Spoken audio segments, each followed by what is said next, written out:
Hello दोस्तों, good morning. स्वागत है एक बार फिर से आप सभी का एमजेटी एजुकेशन में। दोस्तों आज हम लोग बात करेंगे नवंबर महीने के आखिरी दिन यानी कि 30 नवंबर के करंट अफेयर के क्वेश्चंस के बारे में। पूरी वीडियो ध्यान से देखिएगा, पूरी वीडियो डिटेल में आपको समझाई गई है। अगर वीडियो पसंद आएगी तो इसे लाइक और शेयर करना मत भूलना। चलिए शुरू करते हैं। सबसे पहले हम लोग कल का रिविजन करते हैं 1 मिनट में, फिर आज की करंट अफेयर को देखेंगे।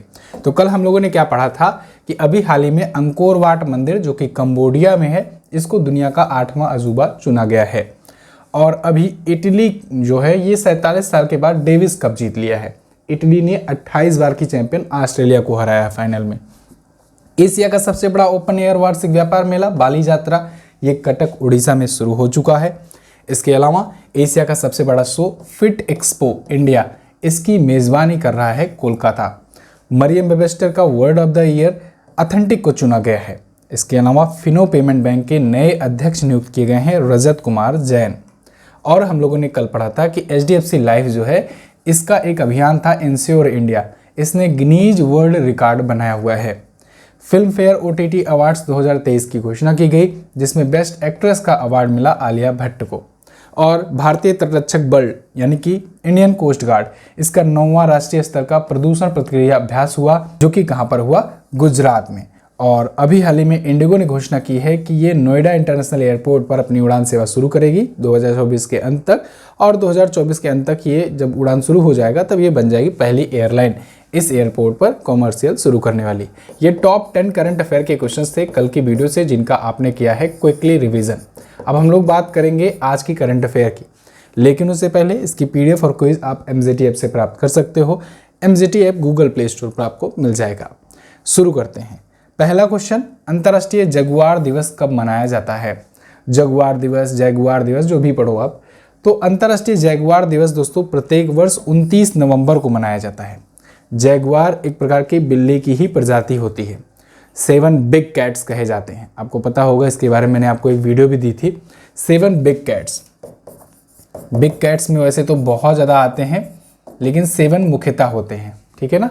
दुनिया भर में अलग अलग नामों से भी जाने जाते हैं, तो इसीलिए अगर एक्चुअली में देखा जाए तो 7 की संख्या बढ़ करके 11, 12, 13 हो जाती है। लेकिन 7 जो महत्वपूर्ण हैं, जो ज़्यादातर पाए जाते हैं बिग कैट्स, वो उनमें से एक बिग कैट है जगुआर। अब जो बिग कैट क्या है, स्मॉल कैट क्या है? स्मॉल कैट तो आपकी घरेलू जो बिल्ली होती है। बिग कैट जैसे आप शेर ले लो, चीता और बाघ, ठीक है ना, टाइगर, जगुआर, ये सभी जो है बिग कैट्स में आते हैं, ठीक है। पैंथर, ये सभी बिग कैट्स में आता है। तो उसी में से एक बिग कैट है ये जगुआर। तो उसी के लिए, उसी के संरक्षण के लिए ये दिवस मनाया जाता है। जैव विविधता के लिए हर एक जीव जंतु इम्पोर्टेंट है ही, तो इसके संरक्षण के लिए ये मनाया जाता है। तो दुनिया की सबसे बड़ी जंगली बिल्लियों में से एक माना जाता है जगुआर। अब ऐसे ही जंतुओं से रिलेटेड कुछ महत्वपूर्ण दिवस जो मनाए जाते हैं उनको मैं लेकर के आया हूँ आपके सामने।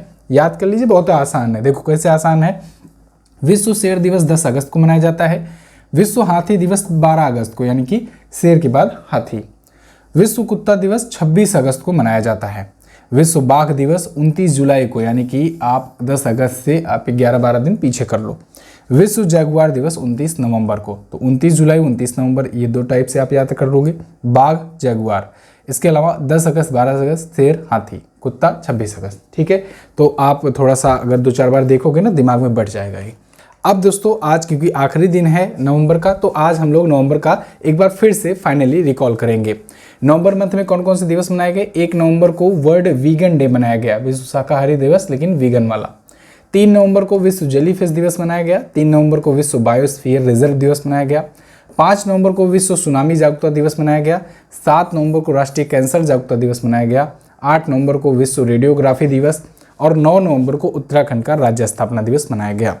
शांति और विज्ञान के लिए विश्व विज्ञान दिवस 10 नवंबर को मनाया जाता है। और वहीं राष्ट्रीय शिक्षा दिवस जो है ये 11 नवंबर को मनाया जाता है, मौलाना अबुल कलाम आज़ाद जी की जयंती पर। विश्व निमोनिया दिवस ये मनाया जाता है 12 नवंबर को। 12 को ही लोकतंत्र सेवा प्रसारण दिवस मनाया जाता है। इसके अलावा 14 नवंबर को पंडित जवाहरलाल नेहरू जी की जयंती पर बाल दिवस मनाते हैं। 15 नवंबर को मोस्ट इंपॉर्टेंट जनजातीय गौरव दिवस मनाया जाता है। ये बिरसा मुंडा जी की जयंती पर मनाया जाता है। ये क्वेश्चन आपसे बन सकता है, ये क्वेश्चन आपसे बनेगा जरूर। इसके अलावा राष्ट्रीय प्रेस दिवस मनाया जाता है 16 नवंबर को। 16 नवंबर को अंतर्राष्ट्रीय सहिष्णुता दिवस, 16 नवंबर विश्व दर्शन दिवस, 17 नवंबर को राष्ट्रीय मृगी दिवस, 17 नवंबर को अंतर्राष्ट्रीय छात्र दिवस, 17 नवंबर को वर्ल्ड प्री मेच्योर डे, 20 नवंबर को विश्व बाल दिवस मनाया जाता है और 21 नवंबर को वर्ल्ड टेलीविजन डे, 25 नवंबर को महिलाओं के खिलाफ हिंसा उन्मूलन के लिए जागरूकता दिवस और 26 नवंबर को राष्ट्रीय संविधान दिवस, 26 नवंबर को ही राष्ट्रीय दुग्ध दिवस और 29 नवंबर को राष्ट्रीय जैगुआर दिवस। क्लियर है? आगे बढ़ते हैं। भारत किस देश के साथ मिलकर पृथ्वी अवलोकन के लिए एक संयुक्त माइक्रोवेव उपग्रह लॉन्च करेगा? तो दोस्तों भारत अभी अमेरिका के साथ मिल करके निसार ये प्रोजेक्ट बहुत दिनों से चर्चे में है, तो निसार को लॉन्च करने की अब अंतिम चरण पर आ गया है। अभी भारत के जो साइंस मिनिस्टर हैं जितेंद्र सिंह जी और बिल नेल्सन जो कि नासा के अध्यक्ष हैं, वर्तमान में एडमिनिस्ट्रेटर हैं, तो इन दोनों के बीच में अभी वार्ता हुई और इन दोनों ने फिक्स कर लिया डेट फाइनली कि कब इसे लॉन्च किया जाना है। निसार प्रोजेक्ट बहुत पुराना प्रोजेक्ट है, मतलब कि आप बहुत पुराना भी नहीं करेंगे, इतना भी ज़्यादा नहीं, मतलब बीच बीच में इसके बहुत सारे डेवलपमेंट्स हुए और बहुत बार मैंने इसको आपको बताया हुआ है। निसार एक्चुअली में इसका फुल फॉर्म होता है NASA ISRO synthetic aperture radar. ये एक ऐसा रडार सिस्टम भारत का ISRO, Indian space research organisation, Bharat की स्पेस एजेंसी, और ऐसे ही अमेरिका की space agency NASA, national aeronautics and space administration, दोनों के द्वारा मिल करके एक ऐसा रडार सिस्टम, एक ऐसा अर्थ ऑब्जर्वेशनल रडार सिस्टम लॉन्च किया जा रहा है जिससे पृथ्वी को बहुत ही अच्छे तरीके से अवलोकन किया जा सके और जो भी मौसमी घटनाएं होती हैं या जो भी ज्योग्राफिकल चेंजेस होते हैं उनको ऑब्जर्व किया जा सकेगा। तो ये बहुत दिनों से चल रहा था और इसमें मैंने आपको एक पॉइंट और बताया था कि इस पर खर्च जो है 90% नासा करेगा, 10% जो है लागत इसरो लगाएगा। तो 90-10 में ये चल रहा है रेशियो।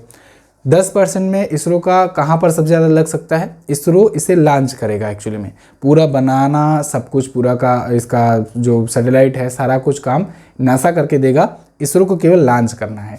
इसरो लॉन्च किससे करेगा? GSLV से, जियो सिंक्रोनस लॉन्च व्हीकल, उसी पर भारत लॉन्च करेगा इसे। तो अब ये कब लॉन्च किया जाएगा? अब ये अगले वर्ष की पहली ही तिमाही में घोषणा कर दिया गया है कि पहली तिमाही में कभी भी लॉन्च हो सकता है। पहली तिमाही बोले तो जैसे 2024 में जनवरी, फरवरी, मार्च, इन 3 महीनों के अंदर ही कभी भी लॉन्च हो सकता है। ठीक है, तो नासा इसरो मिल करके निसार लॉन्च करेंगे। बहुत इंपॉर्टेंट है, ये कई बार चर्चाओं में रहा है, इसलिए ये पूछा भी जा सकता है। आगे, हाल ही में कहाँ पर बड़ी सर्कुलर रेलवे स्थापित करने की योजना बनाई गई? तो भारत की सबसे बड़ी सर्कुलर रेलवे स्थापित करने की योजना बनाई गई है बेंगलुरु में। सर्कुलर रेलवे क्या है इसको पहले समझ लो। देखो, जब कोई बड़ा शहर होता है ना, जैसे मुंबई ले लो, दिल्ली ले लो, चेन्नई, बेंगलुरु, कोलकाता, तो यहाँ पर ट्रैफिक की समस्या बढ़ जाती है। बढ़ती इसलिए है क्योंकि ट्रैफिक में क्या है कि लोग या तो ऑटो से जाएंगे या तो अपनी गाड़ी से जाएंगे। तो अपनी गाड़ी से जाएं या ऑटो से जाएं, भीड़ ही बढ़ा रहे हैं सड़क पे, सब लोग एक साथ जाएंगे। तो ऐसे में बड़े बड़े शहरों में मेट्रो चलाई जाती हैं जो मैक्सिमम आपका ओवरब्रिज से ही चला जाता है। इसके अलावा भी रेलवे सुविधा जहाँ पर अगर हो जाती है, लोकल ट्रेनें अगर चला दी जाती हैं तो भी बहुत ज़्यादा आसान हो जाता है। तो लोकल ट्रेन, जैसे मुंबई की लोकल ट्रेन बहुत ज़्यादा फेमस है और समझ लो कि जो उतना ज़्यादा कैपेबल नहीं है उनके लिए तो बहुत बड़ा वरदान है वो लोकल ट्रेन, बहुत सालों से वो चल रही है। तो ऐसे में क्या होता है कि वो शहर को किनारे किनारे से भी और बीच से भी इस प्रकार से वो जोड़ती है, कनेक्शन बनाता है कि जिससे आसपास की जगह पर भी अगर कोई लोग जा करके रहना चाहें तो वहाँ पर भी रह सकते हैं और रेलवे के माध्यम से उस शहर में आकर के अपनी ड्यूटी कर सकते हैं या जो भी करना हो वो कर सकते हैं। तो सर्कुलर रेलवे मतलब यही कि शहर के किनारे किनारे तक का एक रेलवे लाइन इस प्रकार से बना दिया जाए जिससे आसपास के जो शहर हैं उनको भी वो कनेक्टिविटी मिल सके। तो बेंगलुरु में ये बनाया जा रहा है। तो बेंगलुरु में ये जो बन रहा है ना, ये बन जाएगा भारत का सबसे बड़ा, क्योंकि अभी तक का भारत का सबसे बड़ा है चेन्नई में 235.5 किलोमीटर का। बेंगलुरु वाला जो बनेगा वो 287 किलोमीटर का लगभग बनेगा। तो इसके बाद ये हो जाएगा भारत की सबसे बड़ी सर्कुलर रेलवे योजना। सर्कुलर मतलब सर्कल समझ लो, चारों तरफ से वो शहर को कनेक्ट करेगा आसपास के शहरों से, है ना, और बीच से भी निकलेगा, लोकल ट्रेन वगैरह चल जाएंगी। अगर बेंगलुरु की बात करें तो कर्नाटक की राजधानी है, ये तो पता है, लेकिन रेलवे का कौन सा जोन आता है इसके अंतर्गत? रेलवे का दक्षिण पश्चिम रेलवे जोन आता है। कौन सा? दक्षिण पश्चिम रेलवे जोन के तहत आता है बेंगलुरु। क्लियर? आगे अब कर्नाटक के बारे में बात करते हैं। कर्नाटक की राजधानी बेंगलुरु है। कर्नाटक आपको मैप में यहाँ पर दिख जाएगा। कर्नाटक अपना बॉर्डर कई राज्यों से शेयर करता है। तो आप देखो, दक्षिण भारत के जितने राज्य हैं सबसे शेयर करेगा। किससे किससे? गोवा ले लो, महाराष्ट्र, इसके बाद इधर तेलंगाना, आंध्र प्रदेश, तमिलनाडु और केरला, सबसे अपना ये बॉर्डर शेयर करता है। ठीक है, चलिए, इसके जो सीएम हैं सिद्धरामैया जी हैं, नए सीएम बने हैं कांग्रेस पार्टी से, नाम याद रखना। थावरचंद गहलोत यहाँ के गवर्नर हैं। कुक्करहाली झील, पंपा सरोवर, बेगूर झील यहाँ पर है। बन्नेर घाट, बांदीपुर नेशनल पार्क कई बार एग्जाम में पूछा गया है, ये पूछा जाता है। नागरहोल भी पूछा जाता है, ये दोनों इंपॉर्टेंट है। इसके अलावा बेंगलुरु को तो इलेक्ट्रॉनिक सिटी या IT सिटी कहते ही हैं भारत का। यक्षगान, लोक नृत्य, कर्नाटक का यक्षगान बहुत पूछा जाता है, इसे आप याद रखना। 31 जिले हैं, 224 विधानसभा में सीटें, 28 लोकसभा में और 12 राज्यसभा में यहाँ से सीट जाती है। आगे, IFFI 2023 में किस फिल्म ने गोल्डन पिकॉक अवार्ड जीता है? तो finally international film festival of India का समापन हो चुका है IFFI का, और इसमें गोल्डन पिकॉक अवार्ड, जो बेस्ट फिल्म होती है उसे गोल्डन पिकॉक अवार्ड कहा जाता है, और जो बेस्ट एक्टर होते हैं और बेस्ट एक्ट्रेस का अवार्ड दिया जाता है उन्हें सिल्वर पिकॉक अवार्ड कहा जाता है। तो गोल्डन पिकॉक अवार्ड पूछा जाए तो समझिएगा बेस्ट फिल्म कौन चुनी गई है। तो गोल्डन पिकॉक अवार्ड यानी कि बेस्ट फिल्म किसे चुना गया है? एंडलेस बॉर्डर्स को। किसे? एंडलेस बॉर्डर्स को चुना गया है। एंडलेस बॉर्डर्स, ये आपको पोस्टर भी दिख जाएगा। तो ये बेस्ट फिल्म या कहें गोल्डन पिकॉक अवार्ड पाई है। एग्जामिनर जो है वो बेस्ट फिल्म करके आपसे क्वेश्चन नहीं पूछेगा, आपसे पूछेगा गोल्डन पिकॉक अवार्ड किसे मिला है, ठीक है, क्योंकि उसी नाम से जाना भी जाता है।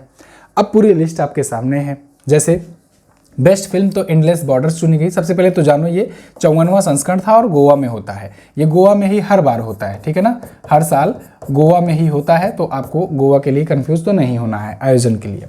बेस्ट फिल्म एंडलेस बॉर्डर, इसके डायरेक्टर अगर पूछे जाएंगे तो अब्बास अमीनी आप बताइएगा। बेस्ट एक्टर ये पौरिया रहीमी सैम को मिला है, और एंडलेस बॉर्डर्स के लिए ही बेस्ट एक्टिंग के लिए इनको मिला है। बेस्ट एक्ट्रेस का अवार्ड मेलानी थियरी को मिला है पार्टी ऑफ फूल्स के लिए। पंचायत सीजन 2 ये बेस्ट वेब सीरीज का अवार्ड पाई है OTT कैटेगरी में। और वहीं बेस्ट डायरेक्टर का अवार्ड मिला है स्टीफन कॉमांडरेव को, ये ब्लॉगर्स लेसन्स के लिए पाए हुए हैं।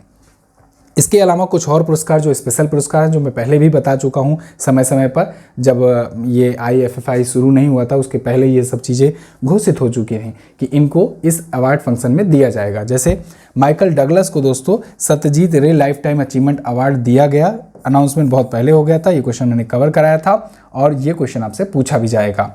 ऋषभ शेट्टी को कंतारा के लिए एक स्पेशल ज्यूरी पुरस्कार दिया गया है, ये भी ध्यान रखना। और कुछ दिन पहले ये अभी माधुरी दीक्षित के बारे में बताया था कि माधुरी दीक्षित जी को भारतीय सिनेमा में योगदान के लिए विशेष सम्मान से सम्मानित किया गया।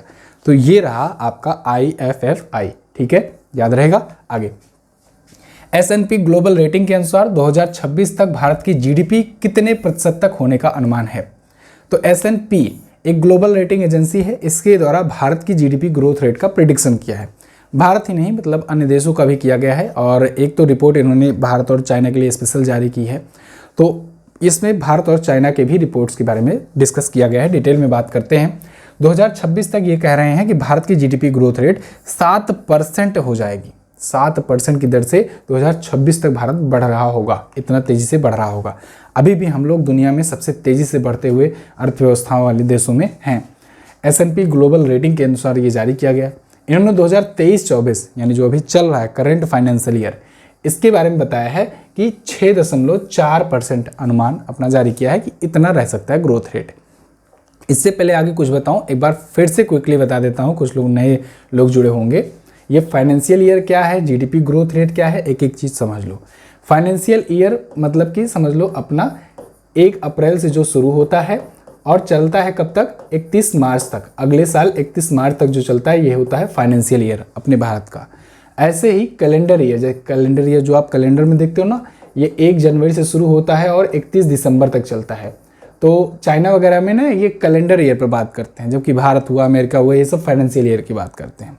चलो, तो अब ये फाइनेंशियल ईयर आपको समझ में आ गया। भारत की वृद्धि दर का अनुमान 6.4% किया है। वृद्धि दर क्या है? वृद्धि दर एक्चुअली में यहाँ पर GDP वृद्धि दर की बात की जा रही है। GDP क्या होता है? GDP मतलब कि होता है ग्रॉस डोमेस्टिक प्रोडक्ट, GDP, यानी कि अगर किसी एक फाइनेंशियल ईयर में किसी एक देश की सीमाओं के अंतर्गत, बॉर्डर्स के अंतर्गत जितने भी प्रोडक्ट्स का या जितने भी सर्विसेज का प्रोडक्शन होता है यानी उत्पादन होता है, जितनी भी सेवाओं का, जितने भी उत्पादों का उत्पादन होता है एक वित्तीय वर्ष के अंतर्गत, उसे ही कहते हैं GDP। अब GDP मान लो अपना जितना भी है, मान लो X है GDP। अब X GDP अगली साल कितने प्रतिशत से ग्रो हो जा रही है, कितने प्रतिशत से वृद्धि कर रही है, इसी को हम लोग कहेंगे GDP वृद्धि दर। तो यहाँ पर देखो GDP वृद्धि दर का ही अनुमान सब बताते हैं, GDP का अनुमान नहीं बताता कोई। GDP वृद्धि दर का मतलब कितने दर से बढ़ रहा है, क्योंकि आपकी जीडीपी जो भी हो, आपकी जीडीपी बढ़ रही है कि नहीं बढ़ रही है, ये मायने रखता है कि आप कितना विकासशील हैं। तो भारत एक विकासशील देश है, भारत लगातार विकास की तरफ बढ़ रहा है, तो इसलिए भारत को जीडीपी वृद्धि दर की दर से देखा जा रहा है। ये भी बहुत बड़ा अमाउंट है। आपकी जितनी भी बड़ी जीडीपी है उसमें अगर 6% की दर से आप बढ़ रहे हो तो मतलब बहुत तेज़ी से बढ़ रहे हो। चलो, तो अब इसमें 2026 तक बताए हैं कि ये 7% हो जाएगा। अच्छा, इन्होंने जो रिपोर्ट जारी की है इसका नाम है चाइना स्लोज इंडिया ग्रोज। देखो, चाइना स्लोज इंडिया ग्रोज इनका रिपोर्ट है, जिसमें बताया कि चीन जो है ये 4.6% की दर से बढ़ेगा, जबकि भारत 2026 तक 7% की दर से बढ़ रहा होगा। अगले फाइनेंशियल ईयर के लिए देखो इन्होंने घटा दिया है, अगले फाइनेंशियल ईयर के लिए 6.9% से घटाकर 6.4% कर दिए हैं। 6.4 अगला वाला, इस वाला भी 6.4। ये लोग घटाते बढ़ाते रखते हैं कुल मिलाकर के। ऐसी बहुत सारी रेटिंग एजेंसियां हैं, मैंने अपनी ई बुक्स में भी ऐसे एक टेबल बना करके आपको दिया हुआ है बैंकिंग और अर्थव्यवस्था वाले चैप्टर में। देखो, ई बुक में ना करंट अफेयर का topic by topic, chapter by chapter आपको हर एक चैप्टर प्रोवाइड किया जाता है। क्वेश्चंस होता है, उसका डिटेल एक्सप्लेनेशन होता है, और जहाँ कहीं भी ऐसा रहता है कि सिमिलर क्वेश्चंस हैं उनको एक टेबल बना करके वहीं पर दे दिया जाता है। जैसे यहाँ पर जो बहुत सारी एजेंसीज हैं उन्होंने अपना अपना क्या क्या अनुमान जारी किया है वो यहाँ पर आपके सामने है।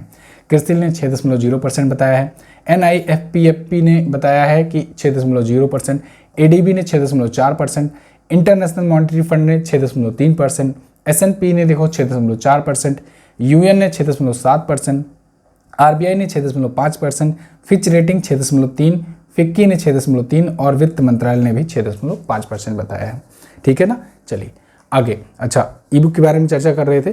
ई बुक जो है, कल लोग कह रहे थे कि सर ई बुक में भी चाहिए ऑफर। वैसे तो ऑफर जो MJT30 है ये आपको दिया जा रहा है केवल और केवल वीडियो कोर्सेज पर, लेकिन कल बहुत सारे लोगों ने रिक्वेस्ट किया कि सर ई बुक भी हम देखना चाहते हैं आपका, अभी तक कभी नहीं लिए हैं। देखो, जो लोग लेते हैं ना रेगुलर, 90 to 95% स्टूडेंट ऐसे हैं जो हर महीने आकर के लेते हैं ई बुक। मैं आपको व्हाट्सएप का पूरा वो चैट दिखा दूंगा कि उसमें हर महीने आकर के वो लेते हैं। बहुत सारे लोग एप्लीकेशन से हर महीने लेते हैं, लेकिन कुछ लोग हैं जो इनको अभी ई बुक के बारे में पता नहीं है कि ई बुक में क्या क्वालिटी मिलती है, कैसे मिलते हैं, क्या कुछ है। तो उनके लिए जो है ये केवल 2 दिनों के लिए, केवल और केवल 2 दिनों के लिए ई बुक्स जो हैं उन पर 30% का डिस्काउंट दिया जा रहा है। MJT30 कूपन कोड इसके लिए भी अप्लाई कर दिया जाएगा आज से। तो आज से केवल 2 दिनों के लिए है मौका। आप ई बुक्स जो है अगर आप तक नहीं लिए हो तो एक बार जा करके ले लो, और जो लोग लिए हो और किसी और महीने की तलाश में हो तो वो जाकर ले लेना। ठीक है ना, ई बुक। चलिए, MJT ऐप पर मिलेगा। MJT ऐप आप गूगल प्ले स्टोर पर जाइए और यहाँ बेस्ट ई बुक सेक्शन में जाइए, वहाँ से आप ले सकते हैं। आगे, हाल ही में शिक्षा में उत्कृष्ट योगदान के लिए किसे वाइज पुरस्कार से सम्मानित किया गया है? तो शिक्षा में उत्कृष्ट योगदान के लिए दिया जाने वाला वाइज पुरस्कार है, ये इस बार दिया गया है किसे? सफीना हुसैन को। सफीना हुसैन जो है ये हैं और इनको वाइज पुरस्कार दिया गया है। वाइज पुरस्कार ना ये दिया जाता है शिक्षा के लिए, शिक्षा के लिए दिया जाने वाला इकलौता ऐसा प्रतिष्ठित सम्मान है ये वाइज। तो अभी वाइज 11 शिखर सम्मेलन हुआ था। वाइज का मतलब बेसिकली होता है world innovation summit for education. तो इसी का 11वां शिखर सम्मेलन हुआ और इसी में सफीना हुसैन को मिला वाइज पुरस्कार। सफीना हुसैन कौन है? ये एजुकेट गर्ल्स की संस्थापक हैं। एजुकेट गर्ल्स इनकी संस्था है, उसकी संस्थापक सफीना हुसैन को दिया गया है। ये अवार्ड पाने वाली पहली भारतीय महिला भी बन गई हैं। ठीक है ना, तो पहली भारतीय महिला है सफीना हुसैन। आगे, हाल ही में रक्षा मंत्रालय ने किस कंपनी से 16 सुपर रैपिड गन माउंट खरीदने के लिए समझौता किया है?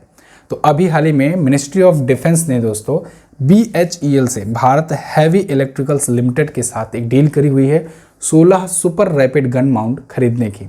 यहाँ पर ये डील है 16 एडवांस ऐसा नेवल गन होगा, ये भारतीय नौसेना के लिए होगा। तो भारतीय नौसेना के लिए ये 2956.89 करोड़ रुपए की खर्च से रक्षा मंत्रालय खरीदेगी। कितना खरीदेगी? 16 की संख्या में खरीदेगी। SRGM कहा जा रहा है, यानी कि सुपर रैपिड गन माउंट कहा जा रहा है। तो BHEL इसे कहाँ बनाएगा? BHEL बनाएगा इसे हरिद्वार संयंत्र में। BHEL एक महारत्न कंपनी है, भेल जिसे हम लोग आमूमन भाषा में बोल देते हैं। भेल की स्थापना दोस्तों 1956 में हुई थी। हेडक्वार्टर इसका नई दिल्ली में है। इसके अभी महानिदेशक नए बने हैं। कौन बने हैं? KS मूर्ति। ये नए महानिदेशक हैं, इनका नाम याद रखिएगा, इंपॉर्टेंट है, KS मूर्ति। ठीक है, नलिन सिंघल की जगह पर आए हैं। आगे, हाल ही में कहा कि अनाक क्राकाटोआ ज्वालामुखी में विस्फोट हुआ है। तो अनाक क्राकाटोआ ज्वालामुखी ये कहाँ पर है? तो आप पढ़ते भी आए होंगे भूगोल में क्राकाटोआ, ठीक है। ये ज्वालामुखी कहाँ पर है, ये पड़ता है इंडोनेशिया में। इंडोनेशिया में ही जो सुंडा है उसी के पास में है अनाक क्राकाटोआ। ये बेसिकली अब एक द्वीप का आकार ले लिया है। देखो ज्वालामुखी क्या होता है ना, कई बार समुद्र से भी ज्वालामुखी का उद्गार होता है। तो जब समुद्र से वो फटता है तो फिर जब उसका लावा जब बहता है और वो बहुत ज़्यादा मात्रा में होता है चूँकि, तो वो एक ज़मीन का आकार ले लेता है ठंडा होने के बाद, तो वो धीरे धीरे द्वीप बन जाता है समुद्र में। अब यहाँ पर तो समझ लो 1927 से शायद हो रहा है उद्गार, 1927 से।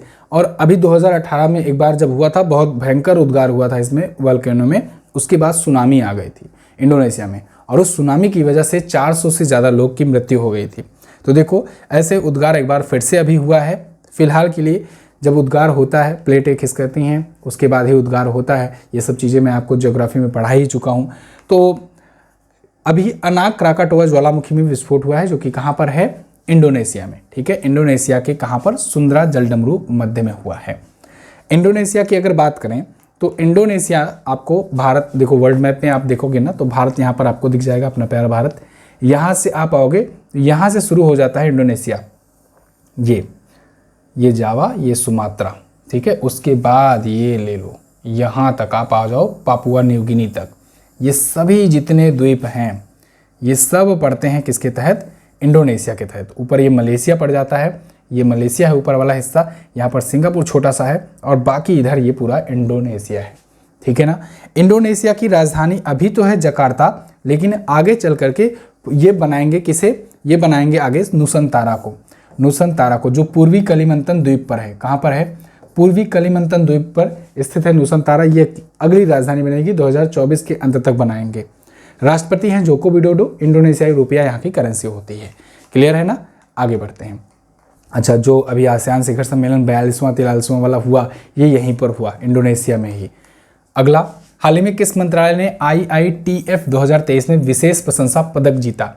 तो IITF यानी कि इंडिया इंटरनेशनल ट्रेड फेयर, ये भी नई दिल्ली में हो रहा है, बताया था मैंने आपको। तो इसमें विद्युत मंत्रालय जो है, या जिसे कहें ऊर्जा मंत्रालय, उसी को दिया गया है विशेष प्रशंसा पदक का अवार्ड, ठीक है ना। ये देखिए, विशेष प्रशंसा पदक अवार्ड मिला है भारत अंतर्राष्ट्रीय व्यापार मेले में, जिसका 42वां संस्करण अभी नई दिल्ली में आयोजित किया गया 14 से 27 नवंबर तक, ठीक है। और विद्युत और नवीनी ऊर्जा मंत्री कौन है, RK सिन्हा जी हैं, ठीक। आगे, उत्तराखंड सुरंग में फंसे 41 मजदूरों को कितने दिनों के बाद सुरंग से बाहर निकाला गया। ये एक बड़ी न्यूज़ रही, पूरे देश में इसकी निगाहें थी, पूरे देश की।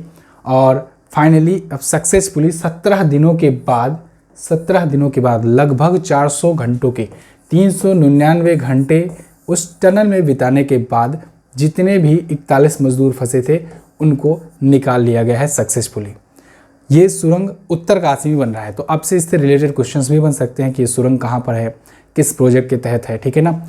एक्चुअली में 4 धाम यात्रा प्रोजेक्ट बन रहा है, जिसके तहत चारों धामों को कनेक्ट किया जाएगा।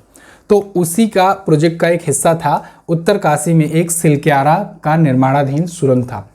उस सुरंग में क्या हुआ ना कि 12 तारीख को, जिस दिन दीपावली हम लोग मना रहे थे, उस दिन उसी सुरंग में कुछ हिस्सा जो है वो धंस गया। अब मजदूर जो है जा करके उसमें फंस गए थे, कुछ हिस्सा बाहर निकलना, जिस तरफ निकलना होता है उस तरफ धंस गया। और इधर तो पहाड़ी थी ही पूरा, इधर तो बंद ही था। तो यहाँ पर जब कुछ हिस्सा धंस गया तो इसमें 41 मजदूर फंस गए थे उस सुरंग में, और वहीं पर वो 17 दिन उनको बिताना पड़ा। पूरा देश लगा हुआ था, अमेरिका से भी मशीनें मंगाई गई थी, लेकिन कई तरह से भी ड्रिलिंग की जा रही थी, लेकिन सक्सेस नहीं हो पा रहा था। कारण ये है, यहाँ की जो पहाड़ियाँ हैं, उत्तराखंड की पहाड़ियाँ, आप देखते होंगे कि भूस्खलन, आपको अक्सर लैंडस्लाइडिंग के किस्से सुनाई पड़ते होते हैं न्यूज़ में कि गाड़ियों पर वगैरह पर पहाड़ गिर गया। ये ऐसे होता है इसलिए क्योंकि यहाँ के जो पहाड़ है ना वो उतना ज़्यादा मजबूत नहीं है कंपेयर टू दक्षिण भारत के। वहाँ पर जो हैं पहाड़ वो बहुत ज़्यादा पत्थर मजबूत हैं, यहाँ पर मजबूत नहीं है, मिट्टी वाले हैं।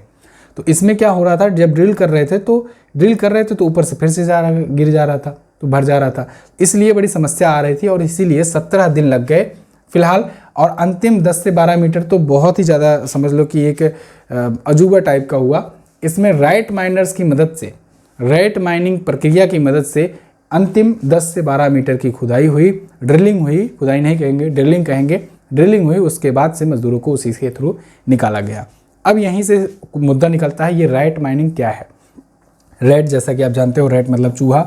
तो चूहा जिस प्रकार से माइनिंग करता है ना, खुदाई करता है ना अपने पंजों से, हाथों से, उस प्रक्रिया को कहते हैं रैट माइनिंग। लेकिन इसमें चूहे से नहीं खुदवाया जाता है, क्योंकि पहाड़ है वो, ठीक है। तो इसमें क्या किया जाता है कि इसमें एक छोटा सा पाइप ऐसे डाला जाता है और उस पाइप में मजदूर को घुसेड़ा जाता है, मजदूर जाता है और उसमें छेनी, हथौड़ी या फिर हैंड से जो ड्रिलिंग मशीनें होती हैं उसके थ्रू पहाड़ को काटता है।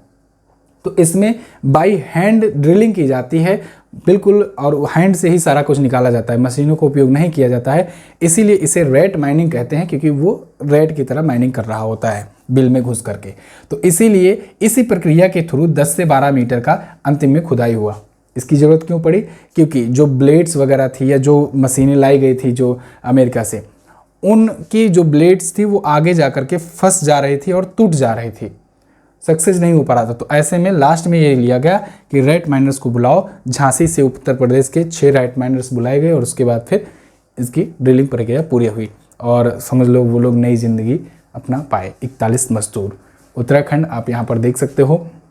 फिलहाल आज की क्लास में इतना ही रखेंगे, वीडियो को ज़्यादा लंबा नहीं करेंगे। चलिए बात करते हैं लास्ट डे के क्वेश्चंस की। व्हाट्सएप चैनल भी अपना ज्वाइन कीजिए, लिंक डिस्क्रिप्शन में है। और कल हमने पूछा था क्वेश्चन आपसे कि किस राज्य में सबसे ज़्यादा टाइगर रिजर्व्स हैं, तो मध्य प्रदेश में है। आईपीएल में सबसे ज़्यादा रन यानी कि ऑरेंज कप कौन जीता था, तो शुभमन गिल ने जीता था। आज आपको क्या बताना है, फिल्म फेयर ओटीटी अवार्ड्स में बेस्ट एक्टर का खिताब किसने जीता है। इसके अलावा दुनिया का 8वां अजूबा अंकोर वाट मंदिर का निर्माण निम्न में से किसने करवाया था। ये क्वेश्चन बनेगा जरूर आपसे, ठीक है। चलिए बहुत बहुत धन्यवाद यहाँ तक वीडियो देखने के लिए, क्लास देखने के लिए। मैं मिलूंगा आपसे अगली क्लास में, तब तक के लिए नमस्कार, जय हिंद, वंदे मातरम।